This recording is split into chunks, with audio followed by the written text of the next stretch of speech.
Tutti amici, bentornati di nuovo nel nostro canale di mobilità elettrica. Il 2020 volge al termine, per molti diciamo sarà una vera liberazione, comincerà un 2021 veramente interessante, come avete visto nei 3 video precedenti sulle ultime uscite e l'ultimo che dovrò fare nei prossimi giorni. Ora in questi giorni ho lavorato, quindi il tempo libero è andato un po' a mancare. I mezzi elettrici del 2021 saranno tantissimi, diciamo spaziano davvero su una rosa ampia di vetture, da quelle più economiche come la Dacia Spring fino ad arrivare addirittura alla Lotus Evija, che ha un prezzo diciamo proibitivo, visto i 2,7 milioni di euro. Non so se qualcuno di voi ha disponibilità così aiosa, e diciamo questo davvero ci rende sempre più partecipi di un mondo in piena evoluzione, come avete visto anche con le nuove batterie della Tesla che aumentano diciamo quelle che è la capacità per via della densità maggiore. Quindi è tutto un mondo in divenire. Le ricariche addirittura tipo sulla nostra Opel Corsa arriviamo su una punta massima di 100 kW per quanto riguarda la ricarica in DC per un'utilitaria, veramente un livello veramente alto. Ma avete visto che addirittura si superano ben i 200 kW, 250, arriviamo a oltre 300 sulle vetture diciamo più premiali. Quindi diciamo un mondo in evoluzione anche sotto questo punto di vista, ed è veramente una cosa meravigliosa. E spero davvero che tutti voi possiate continuare con me, con noi sul Marco Elettrico, sia qui sulla pagina Facebook dedicata a Marco Elettrico, tanto tutto vedete in descrizione, sia per quanto riguarda la pagina Instagram, che non ho tanto tempo di starci dietro, proprio piano piano sto cercando di guardare un po', di far evolvere anche quello, ma il tempo diciamo disponibile è sempre quello che è. E avete visto, non so se avete visto recentemente sulla pagina Marco Elettrico, ho pubblicato un sondaggio, è stato fatto nel mondo inglese, negli United Kingdom, in cui a tutti quelli che sono i possessori di una vettura elettrica è stata fatta una semplice domanda, e io mi sono ritrovato benissimo su queste diciamo risposte disponibili diciamo su questo semplice quesito, perché anch'io sono uno di quelli che avrei risposto diciamo insieme alla massa, mettiamola in questa maniera.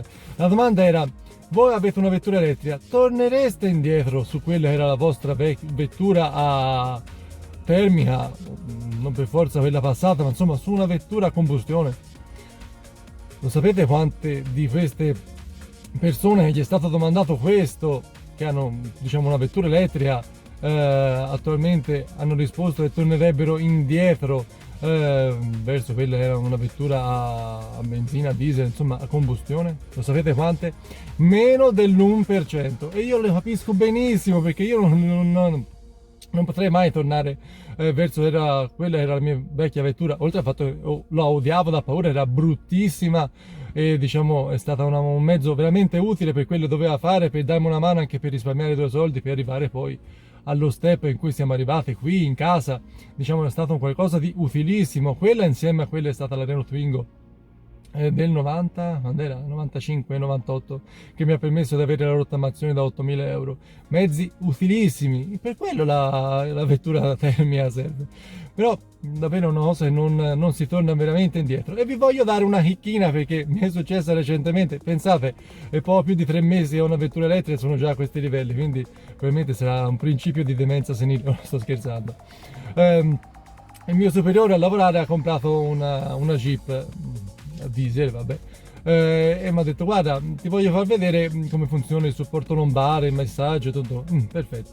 Monta in macchina, e mi dice: guarda, metti la chiave dentro, perché anche lui c'è il pulsantino per l'accensione. Monta dentro, mi dà la chiave, premi il pulsantino dopo aver premuto la frizione, che guardavo giù, sono andato un po' nel panico. Qual è la frizione? Perché sono già arrivato a questi livelli, vedo, non si può tornare indietro, perché io sono già nel panico solo per i pedali, sono troppo comodo in questa maniera, e quindi diciamo è stato già un principio di difficoltà. Non si può tornare indietro anche per quello. Naturalmente faccio per ridere, è davvero un mondo a parte, perché tutto cambia. La sensazione di guida, la silenziosità, le vibrazioni vanno a sparire, la comodità di avere la ricarica diciamo domestica con una colonnina, come nel nostro caso. O vi ricordate, per 2 mesi sono andato avanti a colonnina a CDN Leeds, vabbè, diciamo per quello che doveva fare è stata veramente utile, anche perché all'interno di un centro commerciale, se Dio vuole, ha lasciato lascia, quelle sono le sbarre aperte, quindi mi dava la possibilità di riareare in notturna. L'ultimo periodo, diciamo, con la furia di andare a prenderla perché c'era il coprifuoco, ma insomma prima, diciamo, la tenevo verso fino alle 11:30, quasi mezzanotte la tenevo in carica, quei giorni doveva essere, e quindi, diciamo, mi ha dato anche una maggiore flessibilità. Prima successivamente è un po' un corri tutti i giorni, ma insomma ha fatto più del suo dovere. E quindi, ragazzi, non si torna veramente indietro, e io sono davvero uno di quelli del 99% che vi direbbe: ragazzi, lasciamo stare perché questo è un mondo a parte. E molti considerano la Opel Corsa come la seconda vettura di casa. Mi voglio essere sincero, io la voglio considerare davvero come la prima vettura di casa. Noi abbiamo attualmente due vetture, una io e una mia moglie. Lei termica, io, diciamo, l'avete visto quale mezzo meraviglioso che abbiamo. Quest'estate pensiamo davvero di fare una bella vacanza con la nostra Opel Corsa. Naturalmente poi vi terrò aggiornati nel seguito.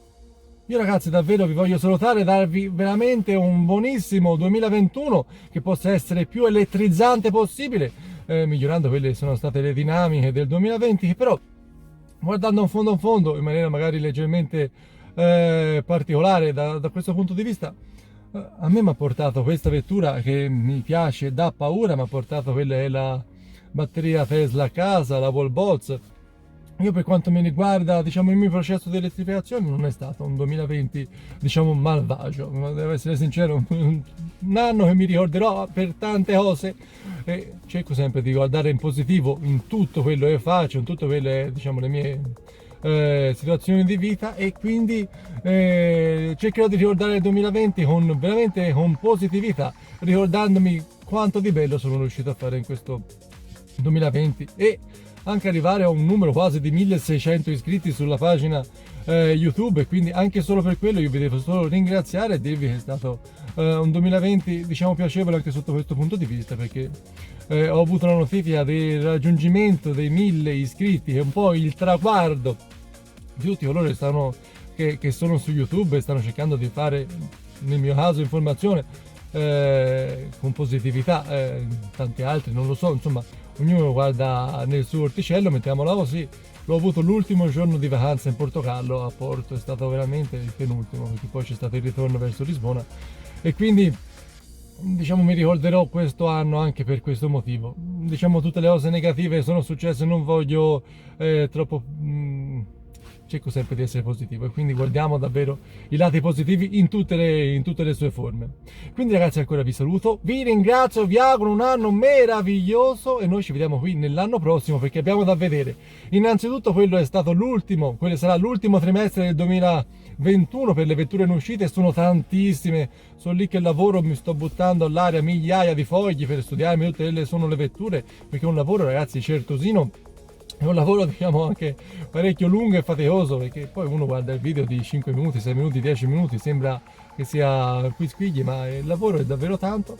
E poi andremo a vedere come si conclude questo 2020 per quanto riguarda gli acquisti e le consegne, più che altro, delle vetture elettriche, per fare, diciamo, per vedere quella è stata la classifica e vedere tutte quelle sono le vetture, insomma, sono andate per la maggiore, quante se ne sono consegnate in Italia, perché quest'anno è stato veramente un piccolo boom rispetto a quello è stato il 2019, anche per questo vogliamo guardarlo in maniera più positiva possibile.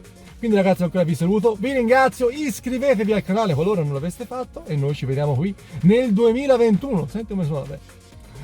Ciao, e alla prossima, ragazzi, un bacione a tutti, è sempre un piacere parlare con voi di vetture elettriche, all'interno soprattutto della nostra Opel Corsa E, che è stata prima caricata e ora quindi sono, diciamo, prontissimo. Ciao, ragazzi, un bacione.